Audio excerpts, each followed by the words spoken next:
social media wal bare. Waggaa sadii kana keessatti walitti mufannee walirraa fagaadha. Karaa nuti itti wal bare jaalalleen koo baay'ee nama tasgabbaadha.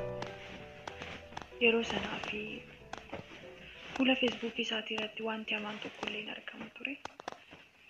Barreeffama inni maxxansu irratti koomentii naan barreessaaf ture. Akkasuma inni illee naa barreessa ture. Yeroo muraasa booda keessaa wal dubbisuu jalqabne. Yaaduma waliif ibsina. Wal jajjabeessina nagaa wal gaafanna malee homtuu hin uumamne ture. Adeemsa keessa garuu namni walitti dhiyaatu jaalala keessa galaa deema waan ta'eef nutis jaalala keessa galee turtii yeroo dheeraa booda erga wal barree kan inni gaaffii jaalalaa naaf dhiyeesse. Anis baay'ee jaaladheera. Isa booda gaaffii jaalalaa isaa itti yaadeen dhugumayyuu nama gaarii ta'uusaa yaadaa fi hojii isaa waan hin hubadheef anis yeroo hundumayyuu nan kadhadhaan ture waa'ee gaa'ela kootiif. Waaqayyoo mankoo jaalallee gaarii akkanaaf kennu, jaalallee na hubatu, jaalallee anis isa hubadhu, gaa'ela gaarii kan wajjiniin dhaabbadhu, nama tasgabbaa, nama yaadaan bilchaate akkanaaf kennuuf Waaqayyoon kadhachaan ture. Waaqayyoos kadhata koo dhaga'ee nama akkanaa naaf kenneera jedhee waan yaadee fi anis jaalallee koo wajjiniin jaalala jalqabne. Baay'een jaaladha. Innis baay'ee na jaalata. Isa waliin guyyaatti yoo xiqqaate yeroo lama utuu wajjin haasa'ee ooleen bula. Ganama ka'ee bilbila koo fudhadhee jaalallee koo akkam naaf bultee jedhee nagaa gaafadheen guyyaa gaarii naaf qabaadhu lafa nagaa naaf ooli jedheen nagaatti dhaamee bilbila koo cufadha. Guyyaa yooni hojiitti qabamee dubbisuu dadhabe yookaan immoo hojiitti qabamee na dubbisuutti yoo baate galgala dafee amman taa'ee bilbila koo fuudhee isaaf bilbilutti baay'ee na riifadha.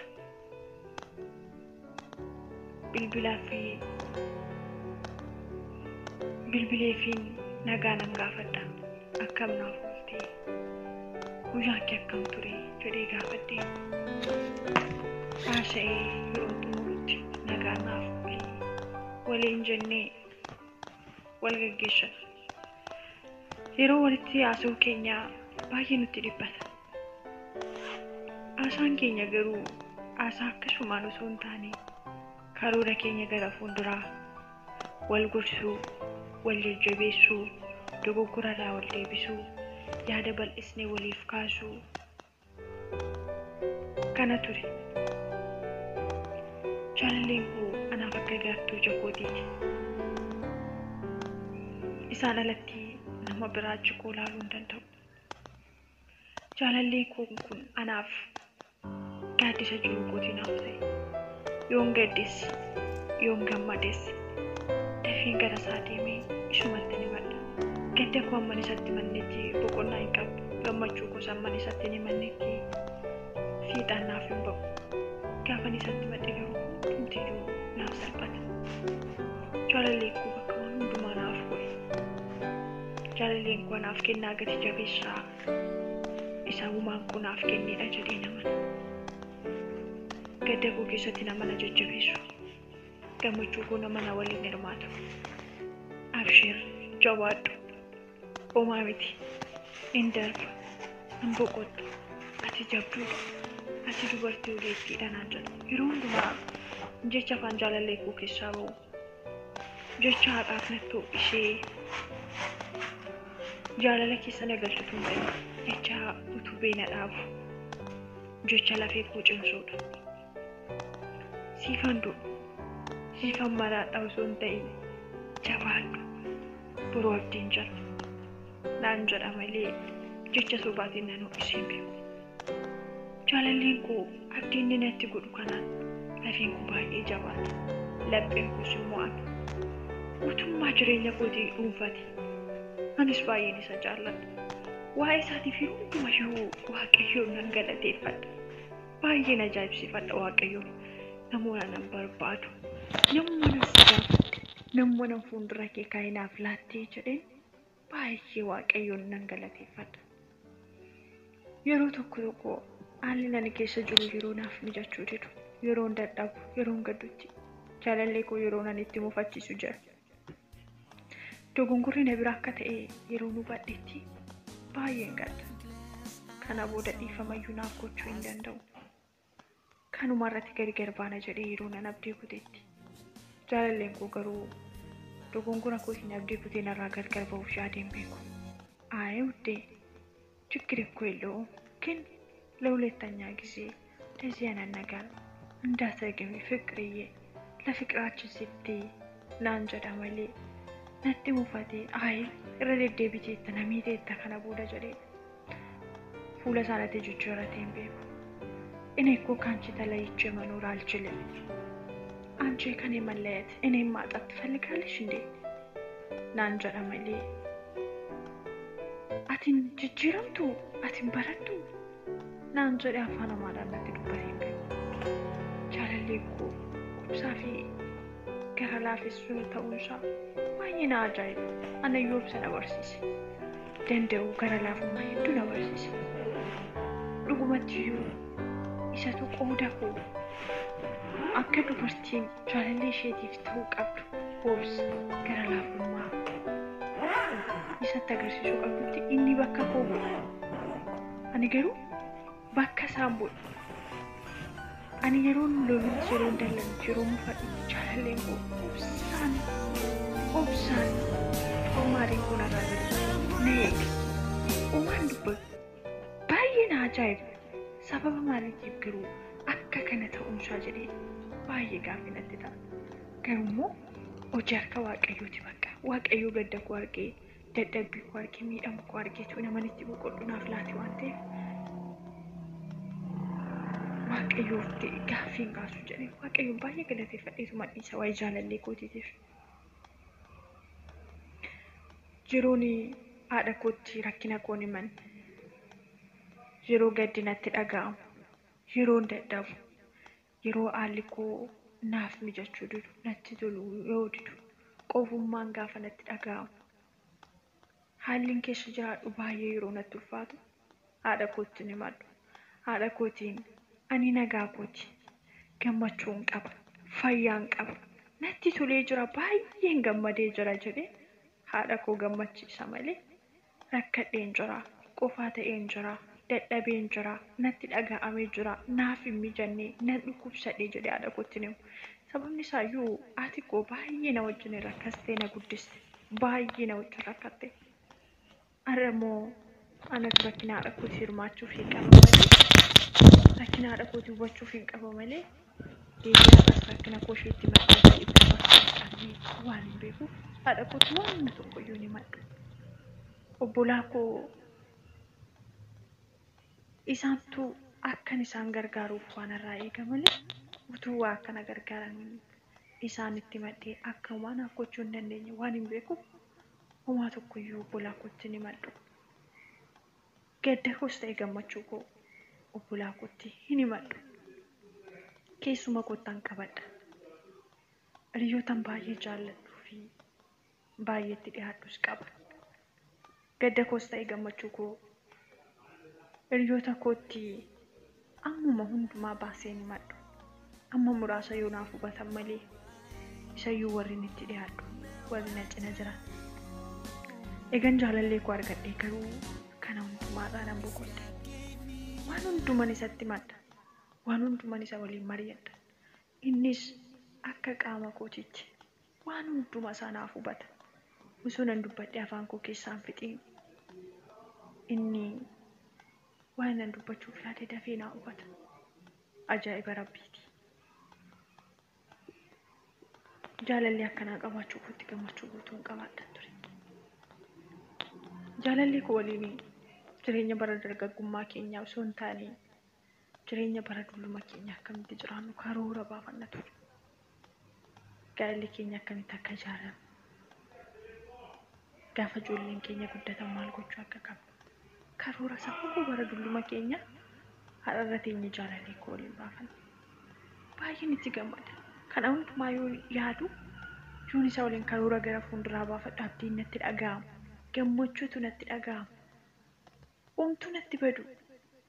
Har'a mana namaa keessatti wanta baay'eetu natti bada. Wanta baay'eetu natti ulfaata. Garuu abdiin jaalalleen kun natti godhu baay'ee na gammachiisa. Nan jajjabaadha. Waaqayyoo bakka ofiisaa buusee jaalallee akkanaa naaf kenneera jedhee baay'ee gammada. Waan tokkollee jaalallee kun dhoksu. Keessa hundumaan itti madha jireenya koo kaleessaa har'a karoora koo waan hundumaan jaalallee koo itti madha. Innisuma natti mata ture. Garuu wanta amanuu hin dandeenye tokkotu anaaf jaalallee koo gidduutti uumamee jira. Wanta amanuu hin dandeenye. Jaalalleen koo waggaa 3 keessatti waan tokkollee na dhoksa jedhee yaadee hin beekun ture. Waan tokkollees garaa isaa keessatti hambifata jedhee yaadee hin beeku. Anu ofii kootti homaayyuu waan inni hambifanneef. Waan hin nyaadhee bulellee, waan hin uffadhee bulellee jaalallee kootti nan hima. Innis akkasuma ofitti fakkaata. Yeroo dhiyoo keessaa jaalalleen koo guyyaa 2 onlaayinii irraa bade. Duraan onlaayinii irraa badee hin beeku. Sababa kootiif onlaayinii gala. Waggaa 3 keessatti guyyaa 2 walitti aansee onlaayinii irraa badee hin beeku. Yoo sababa konneekshiniitii fi onlaayinii irraa badellee yookaan miskoolii naa godhaa akkanan bilbiluuf yookaan immoo ofiisaatiif saantimaa guuttatee bilbila malee amma kana badee hin beeku ture. Guyyaa 2 yeroo onlaayinii irraa badu baay'een dhibbadhe. Waan hin godhu wallaale. Lubbuun koo sana dhabde. Boqonnaan dhabee nan boo'e. Hiriyoota isaa waliin hiriyoota isaa akka ta'an natti hima malee walla barsiisee walii wajjin naasofsiisee hin beeku garuu natti hima. Suura isaanii naa ergaa sooshaal miidiyaa isaanii irratti wal hiriyaa isaa akka ta'an wal akka beekan natti hima. Akkasumatti natti agarsiisa malee walitti nu haasofsiisee hin beeku ture. Guyyaa 2 kanaaf onlaayinii irraa gaafa inni badu baay'ee dhiphachuu koorraan kan ka'e inni bilbila isaa daayirektii yeroo bilbiluu fi kallattiidhaan cufaadha naan jedha bilbilli isaa. Namoonni itti bilbilu biraa waan hin qabnee fi hiriyoota isaa inni hiriyaa kooti naan jedhee waa'ee isaanii natti himu feesbuukii irra galee hedduu isaaniitii yoon babarreessu yeroo sanaaf onlaayinii irra hin jiran. Mucaanni baay'ee akka walitti dhiyaatan natti hime tokkoof nan barreesseef. Yeroo sanaaf inni onlaayinii irra waan jiruuf naa deebisee ture. Maal ta'e akka inni onlaayinii irraa badee fi maal ta'e akka inni bilbila isaa cufatee nan gaafadhe.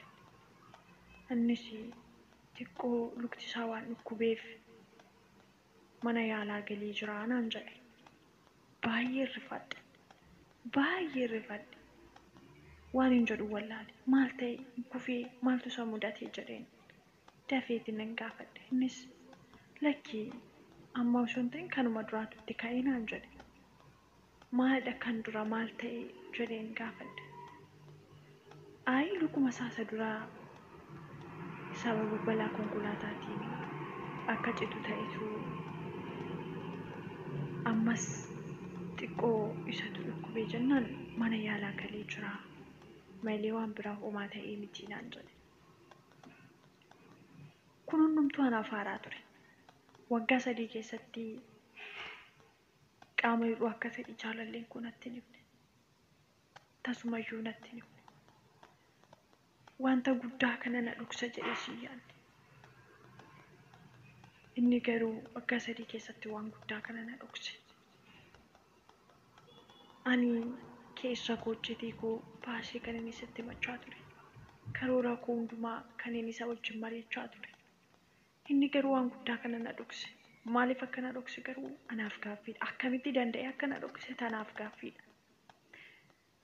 anis baay'ee rifadhe waan inni itti deebisuu dhabe akkamitti sababa maaliitiif maal jechuudha waa'ee eenyu akka haasaa jirtu beektaa jedheen gaafadhannis atin beektu moo naan jedhee kunoo ilaali jedhee suura sanaa wanti dubbatu jalaa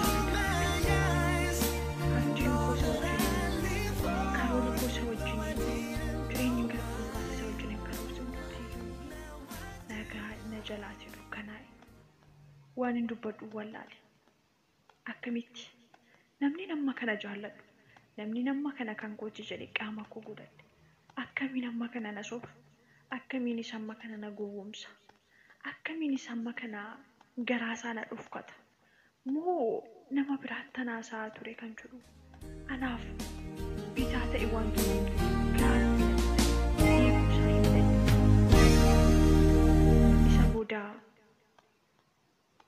bilbilaan Iriyaasaa wajjin haasawuun dadhabnaanin tolee baqqaa jedheetan bilbila koo cufadhe waan hin dubbadhu tokkoyyuu hin argine waan hundumtuu dukkana natti ta'e gaaffii natti ta'e akkamitti